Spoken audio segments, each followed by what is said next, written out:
Hey guys, যদিহে পোনপ্ৰথমবাৰৰ বাবে আমাৰ চেনেলটো চাই আছে, প্লিজ চেনেলটো ছাবস্ক্ৰাইব কৰি কাষতে থকা বেল আইকনটো প্ৰেছ কৰি অল কৰি দিবলৈ নাপাহৰিব। ৰেঙনি টিভিত সম্প্ৰচাৰিত হৈ থকা ৰাসলীলা চিৰিয়েলত ৰাগিনী চৰিত্ৰত অভিনয় কৰা অভিনেত্ৰীগৰাকী আচলতে হয় কোন, ঘৰ ক'ত, কাৰ সৈতে আছে প্ৰেমৰ সম্পৰ্কত, এই সকলোবোৰ জানিব পাৰিব আজি এই ভিডিঅ'টোৰ মাধ্যমেৰে। গতিকে ভিডিঅ'টো অলপো স্কিপ নকৰাকৈ শেষলৈকে চাই থাকিব বুলি আশা কৰিলোঁ।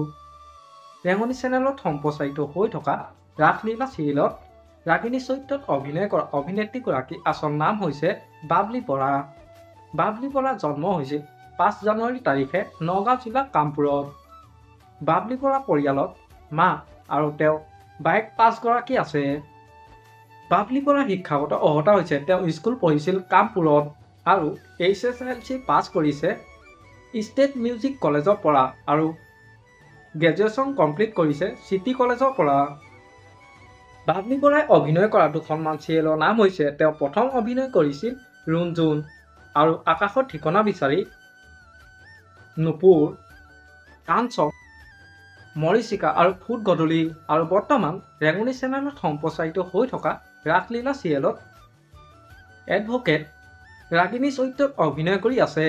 আপোনালোকে বাৰু ৰাগিনী অভিনয় চাই কেনেকুৱা পাইছে মোক এটা কমেণ্ট কৰি জনাবচোন। আমাৰ আজিৰ ভিডিঅ'টো আছিল ইমানেই। আজিলৈ বাই বাই।